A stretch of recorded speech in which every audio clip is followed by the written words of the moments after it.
So welcome to Home Biz Tax Talk. My name is Lysandra Everett. I am the Home Biz Tax Lady, where I help home business owners win the tax game. Home Biz Tax Talk airs Monday through Friday, 9 o'clock-ish. And when you tune into my show, you're going to hear about topics that are important to the home business community.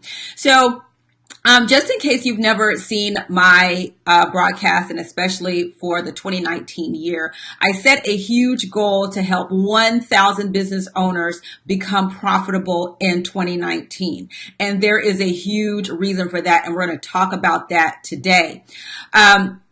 Because one of the things that I see too often is way too many broke businesses. Okay. We're talking about not just not making any money, but making money and not having any money.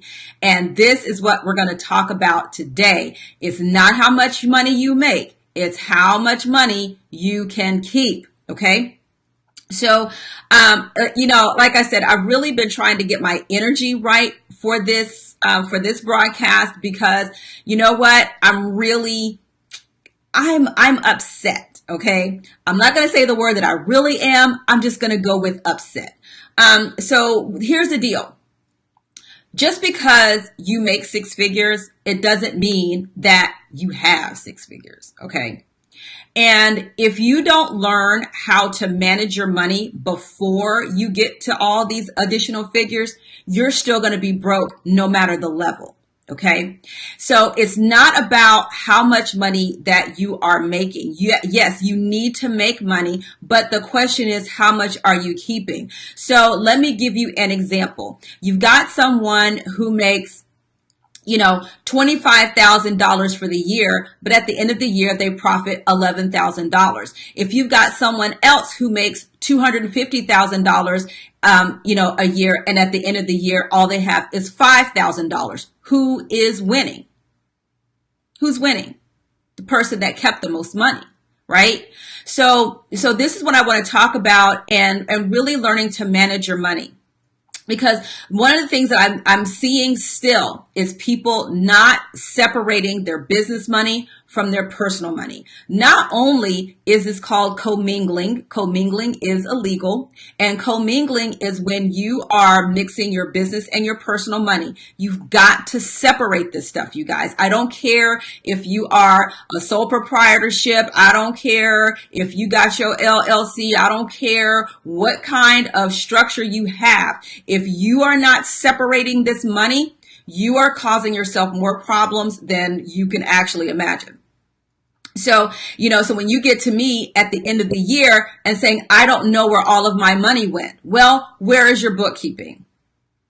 And then for those that do have bookkeeping, I'm looking at this stuff and saying, okay, you're still continually paying for personal expenses out of your business account. This is where your money is going. Okay. And also it's saving for taxes. Holy cow, you guys. I really cannot stress this enough. I feel like, sometimes I really feel like I am talking to myself, like I'm preaching to the choir, like who is paying attention to me? So it doesn't matter if you don't have the money to pay your taxes. Your tax bill is going to be there. So even though you are a business owner, you earn money, it's not all your money. You still need to set aside 30% to pay your taxes, whether you like it or not. It is not going away. Okay. So if you discipline yourself from the beginning to set aside that 30% for your taxes, it will become second nature, and you will know these things. As you grow in business, you will determine if that 30% is too much or if it's not enough. Okay. But at the end of the day, you need to have money available to pay your taxes. And when you're growing, you're going to have to pay estimated taxes, which means you're going to have to write more checks to the government.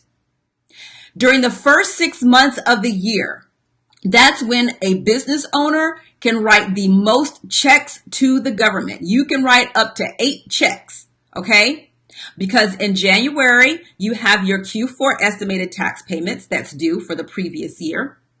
In April, you have your annual tax liability if your estimated payments didn't cover it. And you have your Q1 estimated tax payments that are due. And then in June, of the year, June 15th, that's when your second quarter estimated tax payments are due. And so you're talking federal and state that you got to write these checks to. And so if you have disciplined yourself to set aside this money, then all you're going to be able to do is write the check and go on about your business instead of trying to make a deal with the IRS. And debt to the IRS is the last place you want to be, because that is the longest reaching arm of the law. I don't care what nobody says. When you're talking about finances, the IRS and the Financial Crimes Enforcement Network, yes, they gonna reach. Because not only do they reach into your bank account, they go to your job, they put a lien on your property, and if you still mess around with them, they will sell your property and take what they can get for it to put it towards your tax debt. And now they're enforcing the law where if you owe more than $50,000 in taxes, they will suspend your passport. So not only do you not have money, but you ain't leaving this country. Okay, so this is why we're talking about really learning to manage your money before you have the money. Before you get to the 6 and 7 figures, this is how you actually get there, by managing your money. And what it does, like people, hear the word budget and think, oh my God, it's a budget, right? But what a budget does is that you are directing dollars to where they're supposed to go. And not only that, it sets boundaries. Okay? It sets boundaries. So if you budget to spend, $500 on advertising, once that advertising budget is spent, it's spent. Right? And so this is why you separate money, because when you pay yourself, when you say, this is how much I'm going to pay myself, once you spend that money, that's it. You don't go and use your business like an ATM. That is not how this works. And my husband, listen, you guys, my husband says, whenever you talk about that, you sound like you somebody's mama. I'm going to sound like somebody's mama until you get this. Because I believe in it and I'm passionate about it. Because what happens is when you get in trouble with the IRS, then you want to come to me or someone like me and want them to fix it. And then you want them to fix it for free. And that is not how it works either. Because you have mismanaged your money. You've got to do it. You have to manage your business money, and then what you pay yourself from your business to your personal money, you've got to manage that too. You don't just go and just, pop bottles and, I'll just go get some more money out of my business account, get some more money out of that is not how this works, because then you drain your business, and then you go and drain your tax account, and then when it comes time to file, you have no money. I've got 2 clients that are dealing with this right now, and they're 6-figure earn. We ain't talking about no little punk 6 figures, just made $100,000. Oh, no. We well into the 6 figures and have no money to pay taxes. And, and then I get the question, well, why don't more tax people tell us this stuff? As tax professionals, this is not our job. This is not my job to train you how to manage your money. It's not my job to give you business training. I do it because nobody else is, or very few people are. I won't say nobody is. I will say very few people are. And the people that are doing it aren't doing it for free. So I'm hoping that you will listen to this and really start. It's early enough for you to set some boundaries in place. Okay? It's early enough. It's still the first month of the year at the time of this recording. You still got time. Get the book.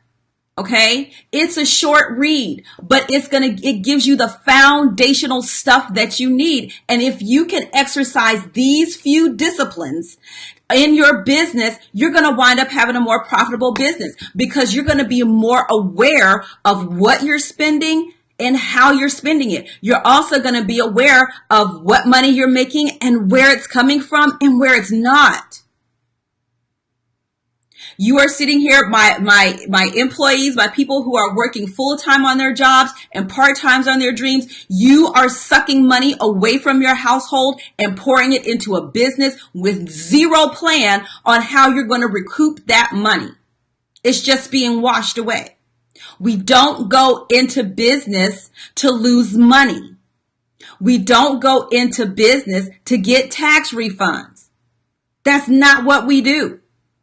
You go in business to create wealth for you and your family. How you gonna pass down a broke business to somebody? You think that's what all of these dynasty type people, right, that you hear about in the news, do you think they passed on broke businesses to their kids? No. If you want to take advantage of all these tax loopholes that you keep talking about, you got to make money to do it. And it really, literally breaks my heart when I get a home business owner in front of me that has went and had a bossed out year and you have no money at the end of the year. And all I'm asking is why? But then when I get a hold of your books, if you have bookkeeping, I can tell you where your money went. And as a business owner, it is your job to make sure that you have the knowledge available to look at your financials and know what's going on. Nobody is telling you to go become an accountant. Nobody is telling you to go become a tax professional. But as a business owner, you need to be able to look at your financial statements and know what's working and know what isn't. This is how so many shady CPAs and accountants and stuff, this is how they steal money from people because they know you don't know what you're looking at. And you're not taking the time to learn. You're just saying, oh, my CPA is handling it. I don't allow that from my clients. I do not allow that. You will know what is in this tax return before you leave me. And if you don't want to get down that way, you and I can't work together. I am okay with that. But as a business owner, I am calling on you to be more knowledgeable about your finances, become more aware of what you're spending before you spend it. And when you buy something, let's talk about when we're talking about investing in your business, right? Because everybody's like, "Ooh, you got to invest in your business, invest in your business." Yes. You have to invest in your business. You have to invest in yourself, but you have to invest with a goal in mind and with a plan to get that money back. So if you go and spend $1,000 on a coaching program, that coaching program better bring you back 10. So you need to be following, and I know it, business owners, we'll pay for a coach in a hot second. But if you're not doing what the coach tells you, you're not going to make the money. But here's the thing about business coaches. Business coaches are here to help you with whatever area you hire them for, whether it's to make more sales, whether it's email marketing, whether it's Facebook ads, whatever that is. Us on the finance end, the CPA, the enrolled agent, we're here to teach you what you need to know about the money. See, everybody gets caught up on the front end of making the money. They're not worried about the back end. The back end is what comes to bite you. The back end, when you don't manage your money, when your bookkeeping is off, you could have somebody siphoning funds from your business. You have absolutely no clue because you've never looked at your money. If you have a bookkeeper, you need to be sitting down with your bookkeeper once a quarter, looking at your money. This is not optional stuff, guys. It might seem like it's optional because nobody is standing up on the desk and beating you on the head, but this is not optional stuff. This is what CEOs do. This is what executive boards do. They sit down. They look at their money, they look at their income, they look at the expenses, they look at any type of liabilities and say, okay, how are we going to get this done? Yeah, okay, we need, we spent more than we planned to. Why did we spend more? Okay, did we get more from that, right? You have to look at your financials. And so when you get to the tax person, at tax time, You already know what's up. You already know how much money you made. If you can't sit down and your tax professional says, how much money did you make this year? And the answer is, I don't know. You have failed as a CEO. You have failed as a business owner. Failed. You should know how much money you have made for the year, at least a ballpark. Accurately. Right? Like I have a client who, when I first met them, I asked them, how much money have you made, for the year? He said $4,000. I got his books. He made $175,000. Now, how do you miss $171,000? By not paying attention to your books. I promise you it happens. So, okay. I got that out. I hope you take it in the spirit that is given, because listen, if you don't get this money right, you're not going to be in business. You will have nothing to invest. You will have nothing to live off of. All the things that you are trying to build a business to do, live on the beaches of the world, go travel and, go shop and buy red bottoms every month, whatever it is you want to do. If you don't make money in your business, you won't do it. Okay, go get the book. I'll put a link in the comments. You can get it off Amazon. You can get my home business management toolbox. It comes with a copy of the book, as well as basic things that you need: a bookkeeping record, a mileage log, all the basic things that you need to run your business. Because if you can get it down on pen and paper, then you can put it into some software. Like people are like, I don't have money for tax software. Okay, great. I got a pen and paper option for you. Pen and paper don't cost you.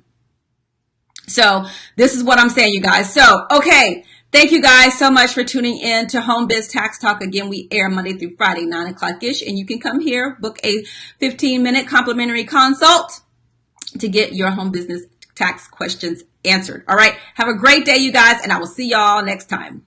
Peace.